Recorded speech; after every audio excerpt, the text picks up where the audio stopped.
Hello, hello, hello. Welcome back to the Iconic Wealth for Women podcast show.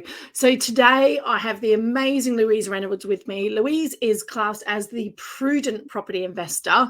She's a director of property venture and also is an MCIM chartered marketer. So I know the initials are important. So I love having Louise here because when I talk about investment, we talk about long-term wealth strategies. One of the things that we always talk about is women being differently to men and how they invest differently. And around property, it's no different. Is we tend to be more risk adverse. We tend to think about what we do. We overthink. We often think sometimes our abilities aren't there. And the thing I love about Louise is Louise not only brings a wealth of her management consultancy background, she's worked in blue chip companies, directors, she's got an incredible business background and even a corporate background, really. So out of all the people I work with, Louise is the one that's risk adverse. And so she checks everything, and it's brilliant because you've got attention to detail. You think like women do. Women invest less than men do.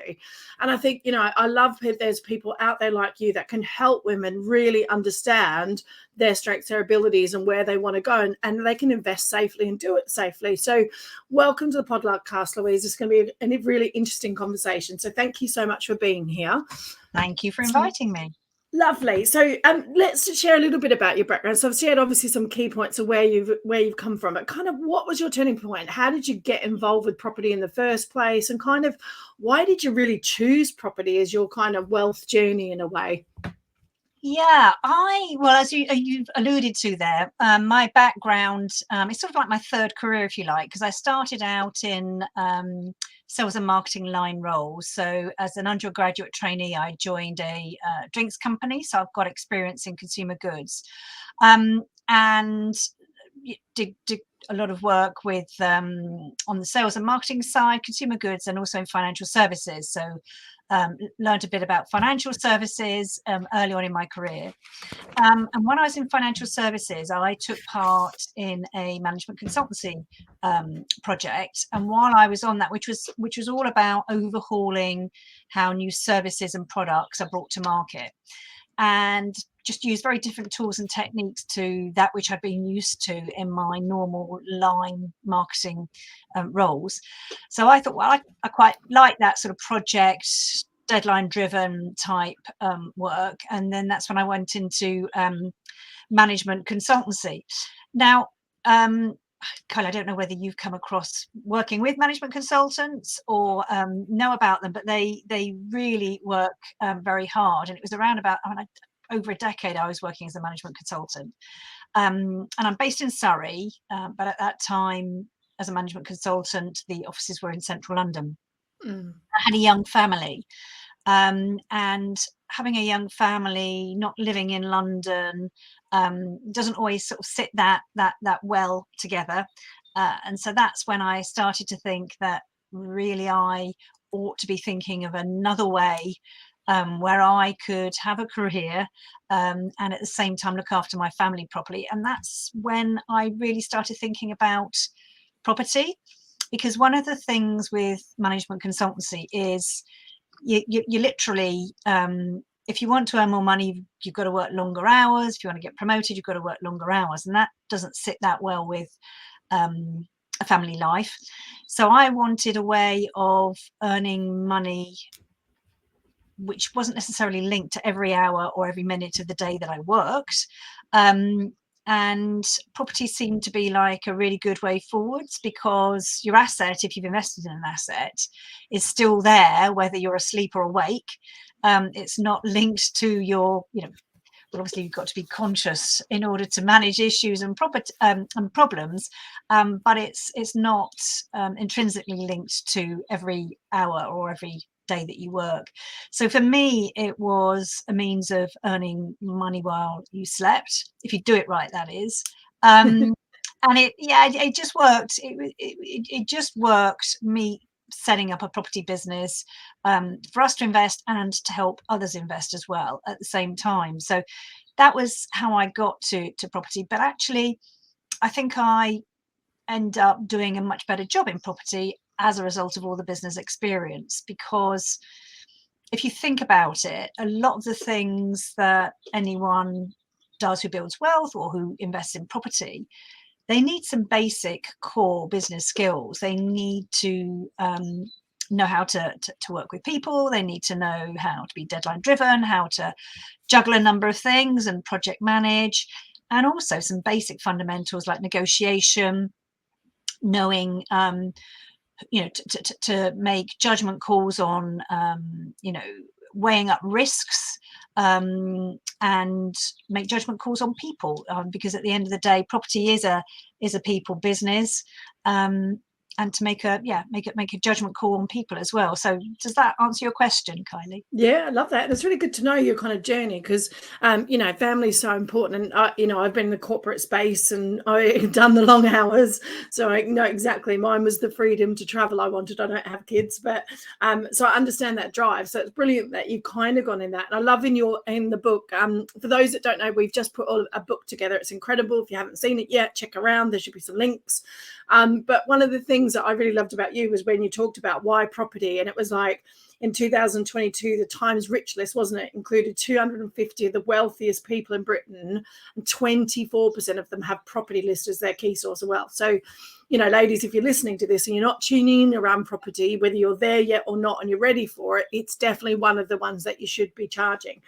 But the thing I want to tap into there is what you said around your skills, because when I see a lot of people leave corporate or leave their jobs and go and even start their businesses or start their property, they all seem to forget the skills they've learnt in their other jobs. So I love that you embrace yours, because I've talked to people that have started property before, and I was like, so what's your background then? And then you, like you said, you dig into all the other skills. So, I really appreciate that you tap into your skills. So if someone's sort of starting to think about property, so what sort of skills did you start to list or think about? Like, why do you feel it serves property really well, and how can they tap into their skills? So what sort of things can help people in property that they may not have thought about, they may not be using, or think that they've got the skills for property?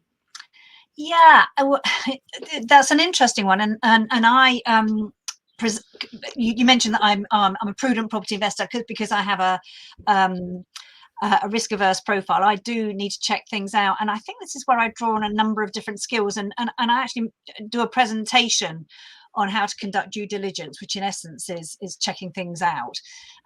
So for example, in my management consultancy days, there were a lot of different models and structures that you could use to analyze and research in a productive way, so that you're not endlessly researching for research's sake, but it's within a framework. There is an end result in mind, and you weigh up how much do you research something, because you don't want to get into analysis paralysis and then never do anything. Yeah.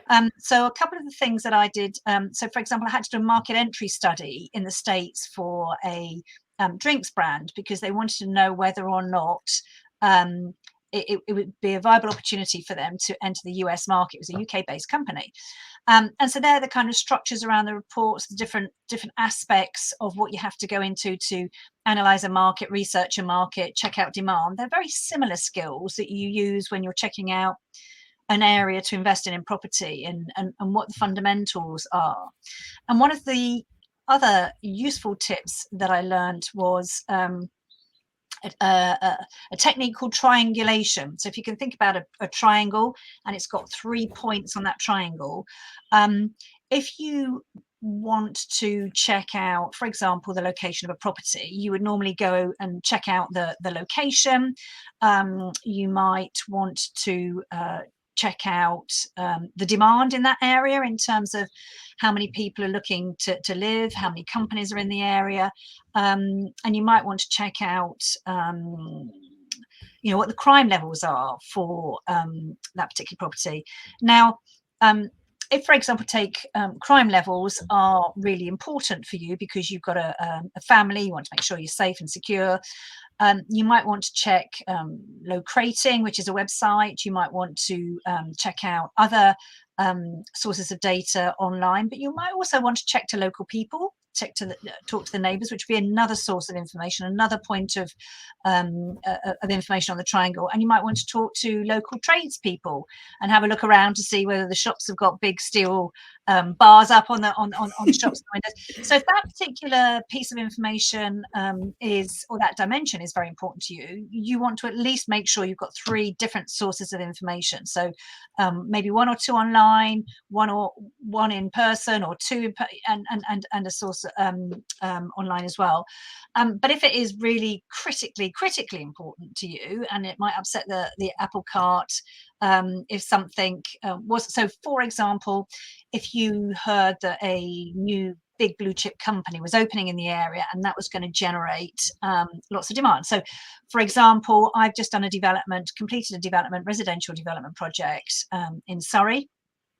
At the time that we were buying it, there was a big film studio site that was being developed nearby, and that was a pretty important piece of information. I think that there was enough demand going on in the area without that. But if your whole strategy hinged on this new film studio opening, you'd want to go out and check the site, you'd want to speak to people at the company, you want to check out press clippings, speak to people in the industry, and there you might want to go beyond the 3 points of the triangle, the triangulation, and go for 7 points of information. And if you get to 7 pieces of information or 7 sources, and then you start to hear the same thing over again, you get repetition, then that means that you can be fairly sure that you have got a robust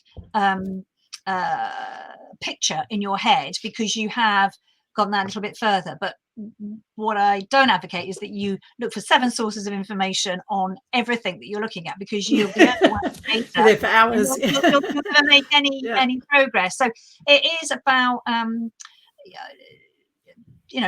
being weighing up the risk, the risk of getting that piece of information wrong. If your whole strategy depends on it, you want to make sure that you're pretty secure with that. If you just want to check things out just to make sure that someone isn't trying to mislead you or gloss things over because it's in their interest to do so, then go for triangulation, 3 points of information. But I think the principle with all of this, Kylie, is to say, don't just take one piece of information from what one person says to you, because a number of people do have their own agendas. In the estate agent, if they're trying to sell you the property, clearly they're going to want to portray the property in the best possible light. But you just need to approach things, to my mind, with a skeptical mindset. And if you've got a skeptical mindset, you've got an open mind, you're willing to question and listen to the answers of those questions. I love that. I think what a simple yet effective process. And I think, like you said, you can apply that in so many things you do in life, I'm sure, not even just around property, but even when you're looking at investment strategies, you're looking at wealth strategies, maybe you're looking at a new JV partner, maybe a new business partner. How often do we see business partnerships go wrong because they go with their first impressions, and it's like, well, that's great, but maybe you might want to do a bit of research around it. So what a great technique to use. It's like 3 points of contact, 7 if you want to go deep. Love it. And you touched on a very important point there, because I went straight to property because that's what people automatically think about when they're talking about or thinking about property investing. They've got to go straight to the property, but what they forget are all the other areas around it. And people actually is an important aspect of property investing, almost as much as the property itself, because you rely on an awful lot of people in the process of investing. It might well be an estate agent, it might well be a lawyer, it might well be a tradesperson, it may well be a surveyor doing the valuation, it may well be a sourcer or a buying agent helping you. It may well be that you're getting yourself trained up and educated, and you go with a mentor or a trainer. And if you end up making some poor choices in any of those people who you are working with, that can really upset the apple cart. And we naturally want to trust each other and want to believe in people. And so sometimes we end up with looking at things with rose-tinted spectacles. And really, I think that we can use the same techniques of triangulation just to check people out. Quite often the people who've got the highest profiles on social media, who are, got a big following, who are constantly on social media, they're not necessarily always the people who aren't necessarily going to give you the right advice. So it's best to check people out off of social media, as well as on social media. And there's loads of really good sources that you can use, and Companies House is one that I use quite a bit if you want to check people out, and tradespeople and all the rest of it. And also the same with professionals. I think people going into property in a bit of an inexperienced way won't necessarily realise that not every professional is as good as another. So, for example, solicitors, if you've just got a pretty standard transaction, you can use a standard conveyancing house. Now, that might well be an online company, and they tend to be a bit cheaper to use than an individual solicitor or a small practice where it's very people driven and not so process orientated. But if you've got something a little bit more off the beaten track, like you want to split to the title. Got to do it. Perfect timing, guys. I love it. You want to if you want to split the title, split titles, or you want to go for a delayed completion, there's all sorts of tools and techniques that you can use in property investing. But if you want to do something like that, then a standard conveyancing house is not necessarily going to be the right professional to use in that circumstance, because they won't necessarily understand the procedure or the process, or what the pitfalls are and what you've got to watch out for, but also they won't be geared up for it, and you'll probably just end up hitting your head against a brick wall. So actually wasting money in the end. And just making sure you're with the right professional for the task that you've got in hand for them. You're taking me back to my dreaded estate agency days. I used to work in sales. Oh my God, the conveyancing solicitors could make or break a deal quite often. So I love that. But doing due diligence is so important, like you said, whatever you're doing. And I think that the thing I love about you is you are risk adverse, but you still get out there and do it. And I think that, for me, it's inspiring. For me, I find it fascinating. And I think that, a lot of people say to me, oh, how have you traveled the world? It's like you get on a plane and go, it's just, you just do it because you want to. But how do you do it if you've got a fear of you are risk averse, you're very conscious of things, you double check things, and I know you're doing it. It's brilliant. But I think that, a lot of people then let that stop them. So how did you kind of embrace getting out there and doing and following your passion and following what you wanted to do? Because, some people use it as a procrastination mode and then don't do anything. So how do you overcome that? Yeah, as a blocker. No, I understand where you're coming from. Yeah, absolutely. I think going back probably a couple of decades, one of the most influential books that I read was, and you'll probably know this one, Kylie, Feel the Fear and Do It Anyway, Susan Jeffers. Yeah. So I read that a very, very long time ago, and that's kind of become my philosophy in life. And I think over the years, with the business experience that I've had, I've learned over the years to also trust my gut. And I think when you get an uncomfortable feeling in your stomach, it can either be because there really is something fundamentally wrong and you ought to be running a mile, or it can just sometimes be that you've stepped outside your comfort zone and you've got this icky feeling in your stomach because you're in your discomfort zone.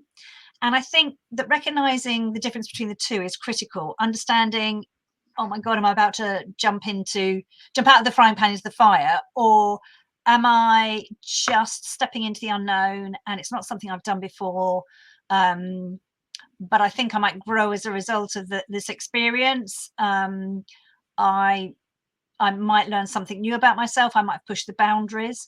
And that's kind of where I got to, because I am risk averse doing development projects. So developing is where you're adding value to a piece of land or property.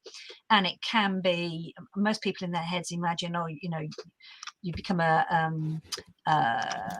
major builder, a wimpy or something, because you just bought a huge site and you're building loads of houses. Well, developers do that, but also developers can take one property and add value to it in some way, and that's also called development.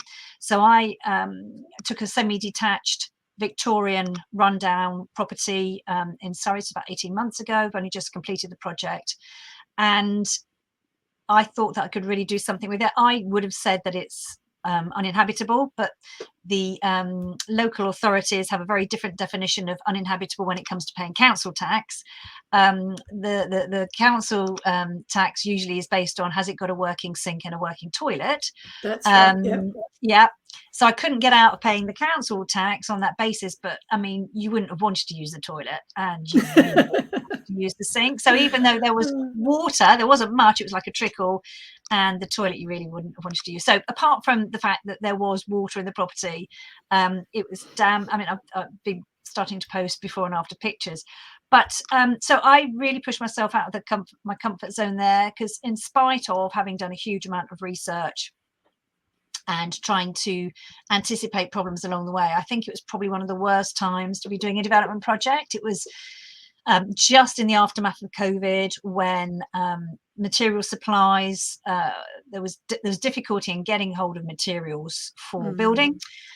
Prices had skyrocketed, price of steels, wood, timber, the whole works. And also lots of contractors and builders were fully busy because they had lots and lots of projects on their hands. So yeah, I had lots and lots of things I had to deal with. So yeah, I think the interesting thing is I am risk averse, but I still have given developing a shot. I mean, I know lots and lots of things now about how to really protect yourself even more. It's a whole different minefield when you're dealing with tradespeople and contractors and all the rest of it, and going through the tender process, getting a contract set up right. And I did all of those things, but there are still some tradespeople out there who don't care about delivering as good a job as you might. So there's all sorts of things that you can do to protect yourself there. But yeah, so back to your original question. Yeah, I feel the fear and do it anyway, and then I get a good understanding of where my limits are then. But I think if you don't make yourself feel a little bit uncomfortable, I don't think you ever grow as an individual and end up fulfilling some of your ambitions that you have in life. So yeah, that's my philosophy. I love that. It's good though, because it's like you said, it's one of my favorite books too. Yeah, I've definitely read that one, Feel the Fear Anyway. And one of the simplest questions I always ask myself is, what's the worst thing that can happen? Because it seems to be the simplest things sometimes we hold ourselves back on. So I mean, obviously getting into property is a different ball game.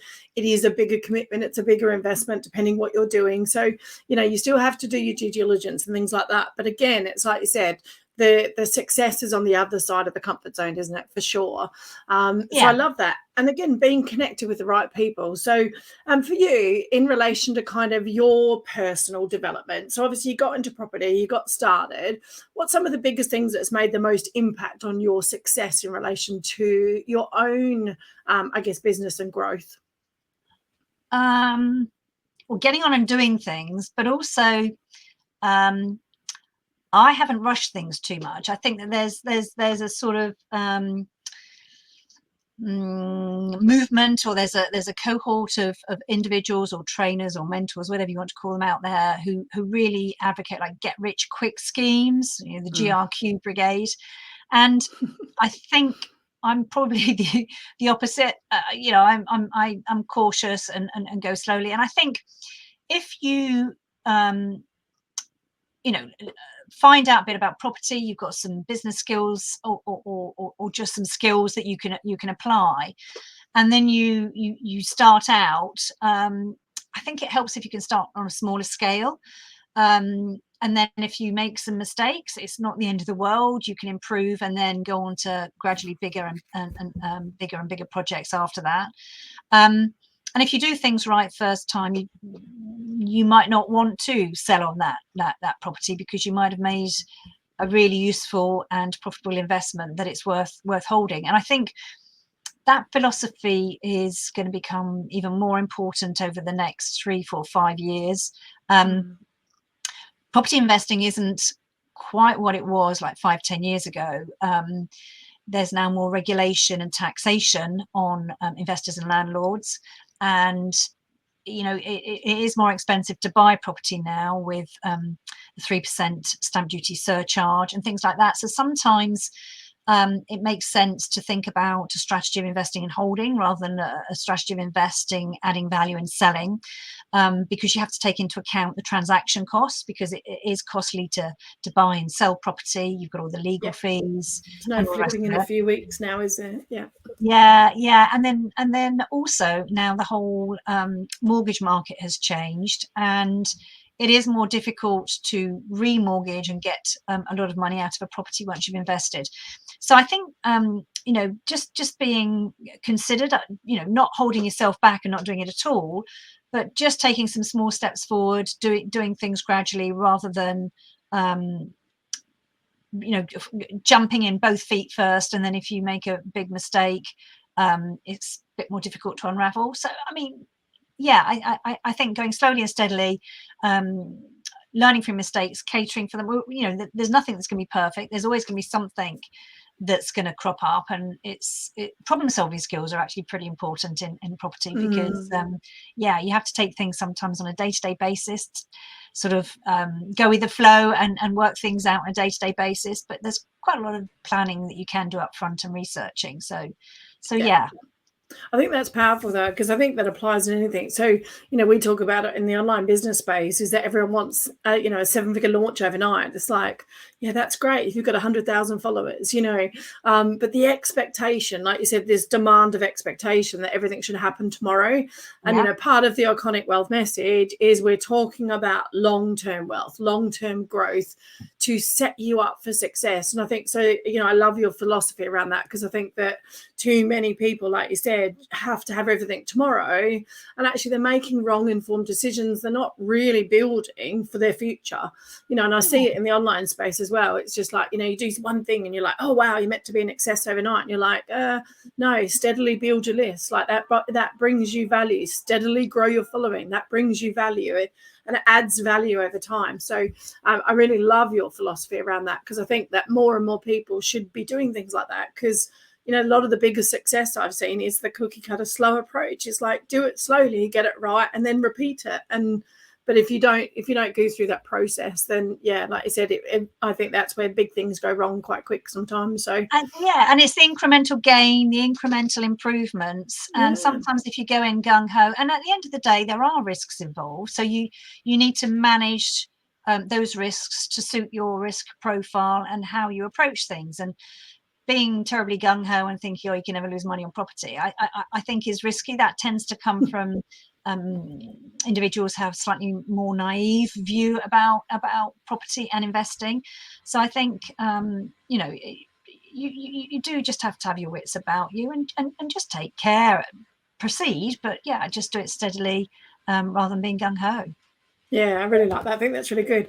So what are some of the have you got do you want to share any sort of pitfall where it's all gone horribly wrong? Because I like to keep things real. I think that I love the fact that you talk about the ups and downs, because a lot of people don't. We see these overnight glossy success stories overnight, and I did this yesterday, and I think that for me, any journey, whatever you're learning, is always got a learning curve to it, always. So what things can go horribly wrong? What sort of things should we be looking for? Maybe do you have a story of where something went horribly wrong? I don't know. Yeah. Well, I can give a couple of different examples. So when I see it going horribly wrong with a number of other people, in fact, people who tend to lose the most money is not necessarily always on the property investing itself. It's with people.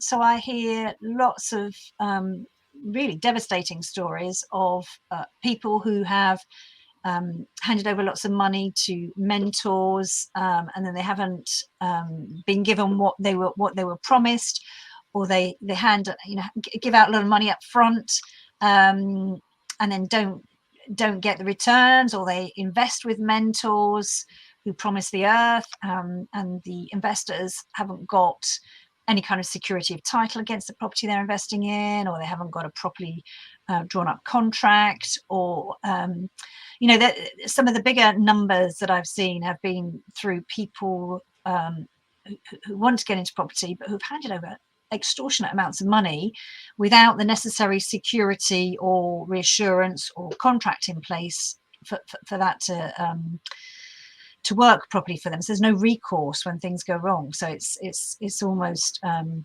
it's a very difficult system. Not everybody understands how limited companies or other vehicles work in this business. So if someone's investing and they're handing over a loan, there needs to be adequate security, but it's even more risky if you are putting money into someone else's limited company, because limited companies can be closed almost as easily as they can be opened. So there's lots of potential pitfalls and flaws with that whole sort of model.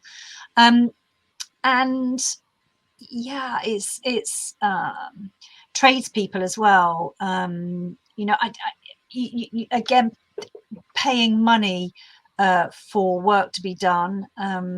It's certainly not a good idea to pay lots of money up front. I mean, you know, some trades do need to buy materials to get started on a job, but yeah, there are some tradespeople who are just very gung-ho. They're quite happy to take someone's money and not always deliver the work. So in all of those kind of situations, again, it's a measured approach. It's making sure that the contracts and agreements are in place, that someone's fulfilling that, and that there's a gradual staged approach to payments, rather than handing over an awful lot of money up front. And even sort of smaller mistakes that can make or break a transaction. So I was helping an expat invest in property in the UK, based in Dubai, and he'd already had to pull out of a transaction and lost a bit of money, not the kind of order of magnitude they've just been talking about people spending with mentors, but he'd lost a bit of money because he'd paid for his surveys and all the rest of it, and it was only at the last minute the lawyer he was using flagged up an issue with the property or in the title deed that was a game changer for him, and he had to pull out of the transaction. So he lost a few £1,000s there, and his solicitor wasn't probably behaving or hadn't acted in the most professional way. And that goes back to the point I was making about not all professionals and solicitors are appropriate for the job in hand. But yeah, so you know, there are things that can go wrong with the people you use in the process of investing, so the professionals and tradespeople and the rest of it. But there's different orders of magnitude. You know, you can end up losing a few thousand on a transaction, or you can end up losing an awful lot if you're over trusting of someone and just take their word as their bond and not get full contracts and security of title in place, because there are quite a lot of things you can do. You can never iron out all risk completely. There are always some people out there who aren't going to be honourable, but you can mitigate those risks. So yeah, I hope that gives you a bit of a flavour. Yeah, I think that's really important. I think that, you know, I want to keep this podcast real in the fact that, you know, it's not always just about the positive. You know, like we said, we know property is a good vehicle. We know it's a good wealth generator. You know, it's proven over and over again to generate wealth. But, you know, these are the things that we want to talk about, because, you know, these are about opening conversations, to go in with your eyes open. So for me, things like you said, contracts, you know, we quite often go in with friends, we go in with people we know, and it's like you said, it's crossing the T's and dotting the I's and making sure that actually you're treating it as a proper business transaction. So, you know, I really love that. And I think that the way that you think, even though it might sound, hopefully we're not coming across negative guys around property, but again, the thing I love about Louise is making sure that we pinpoint the little things. It's like you said, you might have a mate that's a carpenter, or you might have a mate that's whatever, or you've got people around you that are.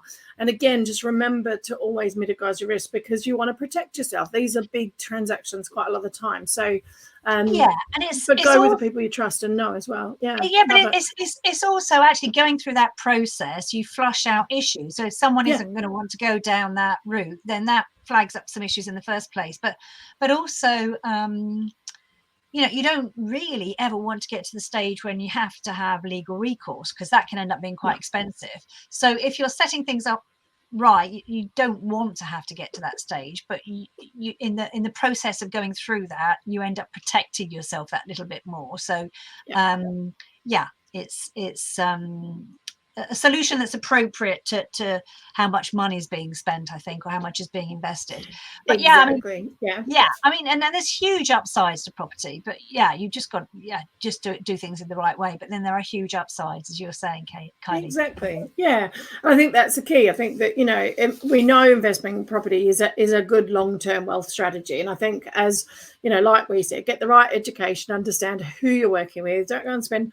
I know people that have spent thousands on programs and they've never pushed a button over the line. So, do your due diligence, look at where you can actually, get that or work with someone that can help you potentially fast track your success, but also do it in a way that, like you said, works for you.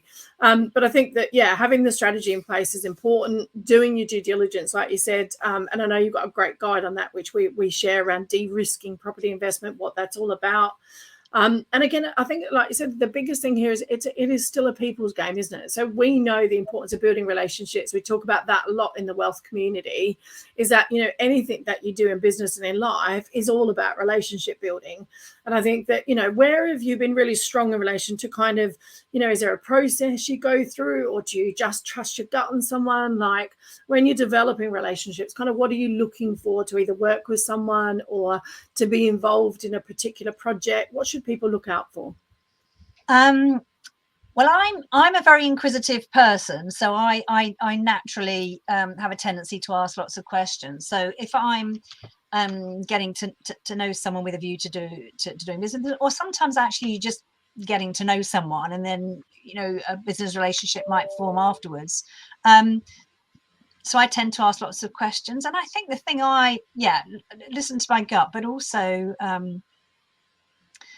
I tend to look for consistency. So if someone is saying something to me about what they've done in the past, and however many projects they've done, and the magnitude of those projects,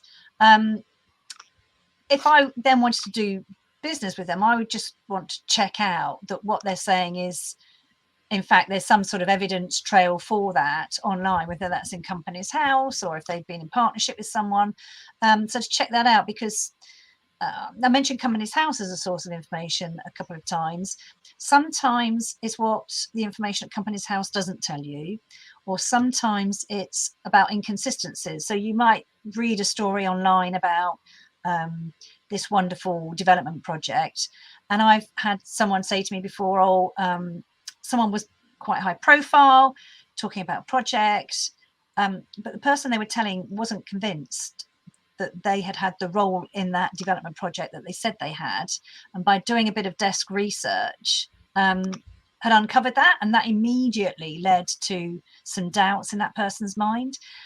So I think it's about going back to a skeptical mindset, asking questions, and then just checking out the answers. So it's not like a natural progress, but if you're just getting to know someone, it might be interesting. You just have a normal conversation. But if you then, you are going to want to proceed to have a further meeting with them or whatever, I mean, just checking out some of those things and just look for inconsistencies, because that will say a lot. Because I'm very much a sort of, I don't know whether remember that term, WYSIWYG, Kylie. What you see is what you get. What you see is what you get. Yeah. That used to be decades ago in business. What you see is what you get. Yeah. It's about checking out that there is evidence to back up what that person is saying. And if it isn't, then it can raise doubts and just eat away at trust a bit, really. Yeah, I love that. And I think that that's really important in relation to, like you said, developing relationships, is allow them to develop over time as well. Because I think that, again, we can rush in, we can get excited by something. And it's like you said, if you develop more longer term relationships and you kind of go in with a more of a steady head in relation to where you go, I think for me, that's always worked really successfully in my business and what I do. And like you said, trusting your gut's so important. Like, I've known every time something's gone wrong with a client or something, it's like, I should have trusted my gut in the first place, So I'm very much a trust my gut type person. I can generally pick up I know the warning flags now. And I think that's the key things as well, is, look for the warning flags that you know about in relation to potentially getting into business. So I think that's really valuable. I think that, we know properties in really crucial. We looked at some of the de-risking. So some of the other skills that you bring to the table, which I really love, is around, your marketing and your business skills.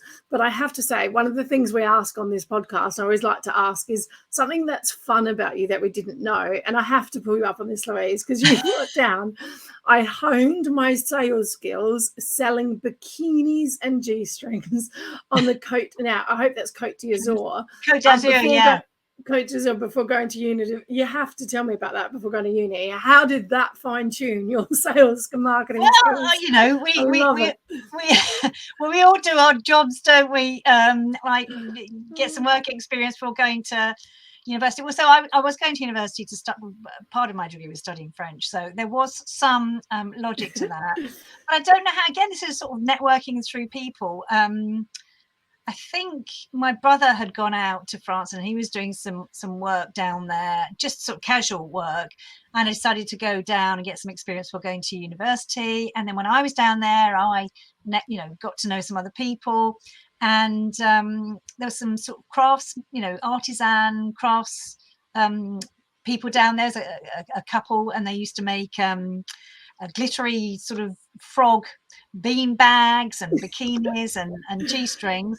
And so we used to, get in a van and go along to the various beaches to sell this stuff. I don't know, have you been on any of the beaches down the Côte d'Azur? There's always salespeople walking up and down the beaches selling stuff. Yeah. Yep. Love it.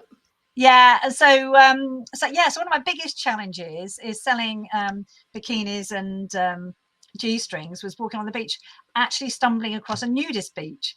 So I was it's one of those moments where you just think, oh my goodness, is this am I not going to stand any chance of selling anything here, or is this a huge opportunity? Is the glass half full or the glass half empty? Yeah. And then, believe it or not, not everyone who's on a nudist beach is always on a nudist beach. They go to other beaches as well, and of course they need bikinis or G-strings on other beaches. So actually I sold quite a bit on the. That's brilliant, because that's kind of like turning lemons into lemonade, isn't it? You're like, because normally you would say don't go to something like that and try and sell something where there's not a marketplace for it. But I love that you've got creative there. I think that's fabulous. I think that I think these little skills, it's interesting. So we talk a lot about life skills, and women tend to hold themselves back a lot because we think we don't have the abilities. And, and I think for me that it's another sort of, I guess, an example of where your skill set is you really embrace the little skills that you've built up over time. And I think, it's very easy, I think, especially if we get into mum mode or into wife mode or whatever, is quite often we forget those soft skills that we've learned. It is, like you said, it's a negotiation. It's the kind of how to have a conversation. It's the it's like you said, how do you market yourself? How do you sell yourself? What business skills? Are you organized? Are you, highly focused on deadlines, things like that? And I think that quite often we can forget that when we're thinking about investing or doing anything for ourselves in relation to business and developing our wealth over time. So, I love that you embrace it. I think that, selling bikinis and G-string, I would never have seen you doing that, Louise. Obviously, I know you now as risk-averse, going to a nudist beach, selling bikinis and G. That's just a classic.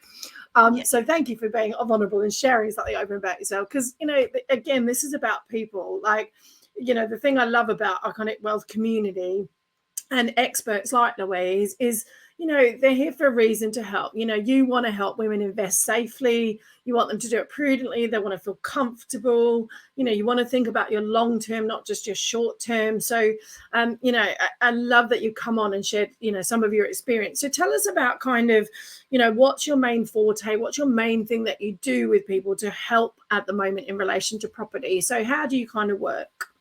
So I invest and develop, which is the bit that I've been talking about, but I also help others. So I focus on helping time-strapped professionals. Now, those professionals can be professionals abroad, so like expats and women as well. And time-strapped professionals because they're busy with their day job, that they don't necessarily have time to invest in property, but they know the benefits of investing in property. So I can help from one end of the spectrum. I offer a bespoke sourcing service. So I mentioned about a gentleman based in Dubai. He wants to invest, but clearly he is not here, and so he can't you know, he needed a safe pair of hands on the ground to help and advise and do that for him. So by bespoke sourcing, it's basically, I work through a process which is taking a brief from a client, honing, refining it, then going out and sourcing and finding that property that meets the brief that they've given me, and then help them through to, you know, putting in an offer, negotiating a price, putting in an offer, and taking that through to exchange, so they end up with the property that they want to invest in. So that's my bespoke sourcing service, because, you know, as a busy professional, they haven't really got the time. They've got the day job to do, and particularly if they're expats, they're usually in a different country, whether that's a different continent or it could be in continental Europe. But also I help individuals, and lady I've been helping recently who does want to learn how to do things, and so I've been offering been working with her more on a mentoring basis, where she's sort of been a bit uncertain about some of the things that she's been doing, and encountering some problems. So I've been working with her on resolving some of those, and again, I think that reflects some of the characteristics that you were talking about there about women investing, Kylie, about them just feeling a little bit uncertain or insecure about their level of knowledge. Because this particular lady, you know, she knew an awful lot more than she thought she did, but she was humble enough to think, well, I need to reach out for some help just to make sure that I get this right, so I don't end up wasting money or time. So I either offer a mentoring type service where I'm working with someone who's actually doing it, but in that capacity, or I can help with sourcing a property against a particular brief. So I do all the hard work and the searching for the client and on the client's behalf, but help them to successfully conclude an investment in, you know, a profile of property that they want. I love that. And I always joke about, wish I'd met you when I was in sales in real estate, because I never got time to do my own deals. And yet I had loads of money then, and I just wasted lots of it because we partied too much. So I love that. But I think that, you know, it's solving a problem. You know, like I said, a lot of people want to get into property, you know, and they might even have their own successful business and they're not sure how to get started, or you want someone to just kind of handhold you through the process a bit. And maybe even sometimes it's that person to bounce off to go, look, this is what I'm doing.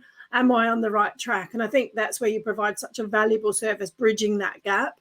It's like you said, either helping them do it for themselves because they're too busy, or actually just sometimes it's that bit of reassurance to go, I'm on the right path and I just want to bounce through this deal with you, or go through this process, or like you said, to mentor them over the line. So I really love what check. Yeah, because I think sometimes, you know, it's a big step for a lot of people. And I think that's where, you know, people like you play such an integral role. It's like, you know, it's not just about the education. Actually, it's about, can I just literally, I think I know what I'm doing, or I think this is a good deal. I've been offered something like this. And actually, sometimes it's just helping someone get that over the line as well. And I think that's where, you know, with your type of experience and the experience you bring and the due diligence head on, I think is good, because you'll probably check different angles that maybe someone else hasn't checked either. So I really love what you're about, Louise. I think that we all know that property is something, if you're considering your wealth journey, it might be something that you are definitely considering.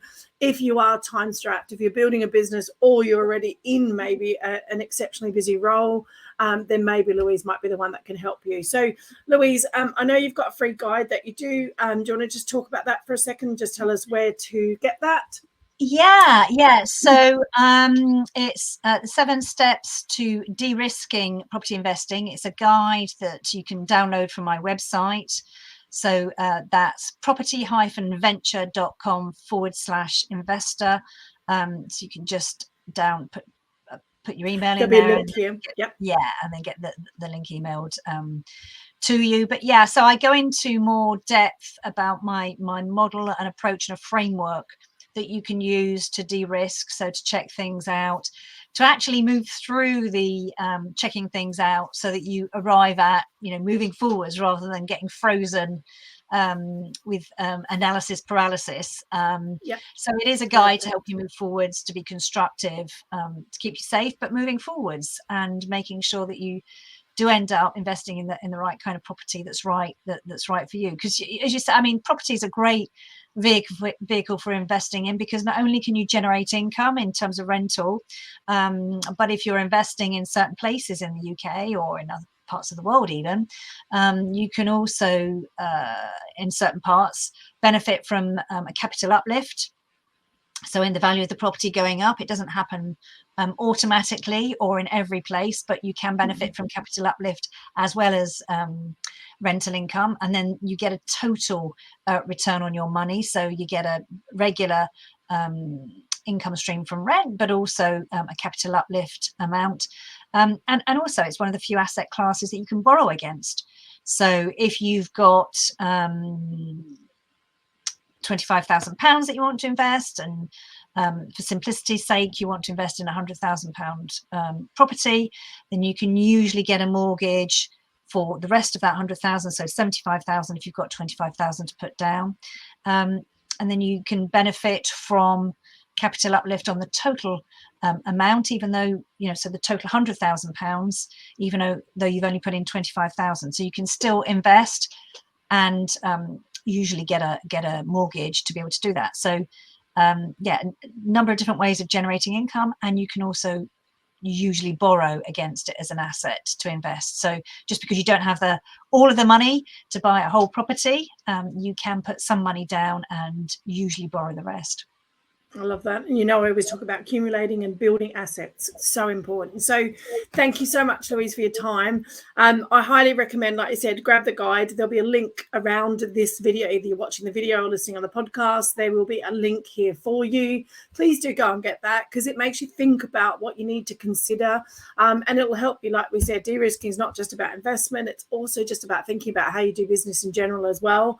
There'll be links to connect with Louise. Louise, where do you hang out the most, though? Where are you kind of visible? Where are you sort of, if someone wants to connect to you the most? Where do you normally hang out? I tend to be on LinkedIn, because I've got a number of my professionals tend to hang out on LinkedIn. I am also on Instagram and Facebook as well. So I'm on the three main channels, and I do a bit on YouTube.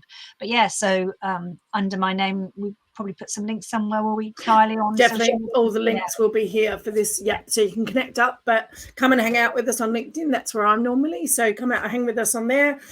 Get connected, and obviously start having conversations. So we know in the Iconic Wealth Women community, these lovely professionals, they quite often do panel discussions. We do live training. Come and listen to them, start conversations with them, because that's what it's all about. For me, like I said, Iconic Wealth was about starting conversations with people, just having a safe space. You can come in, ask any question. No question is too silly. You know, that's what these professionals are for. Louise is amazing at that. Like I said, come and connect with us and say hello. So, Louise, anything you'd like to share? One last parting wealth tip, or anything that you'd like to share before we go? Just look before you leap, you know, take those small steps, so that if you do end up in a tricky situation, you can get yourself out. But don't let fear hold up your ambitions to invest and increase your wealth, because you'll benefit, as will your family, because that's how I got started. So yes, go forwards with confidence. I love that. And like you said, feel the fear and do it anyway. So thank you so much for reminding me of one of my favorite books. It's lovely to have you here. Thank you so much. Connect up with us, and yeah, come and ask us any questions that you got within the community. I hope to see you soon. Thank you very much. Bye for now. Thanks, Kylie.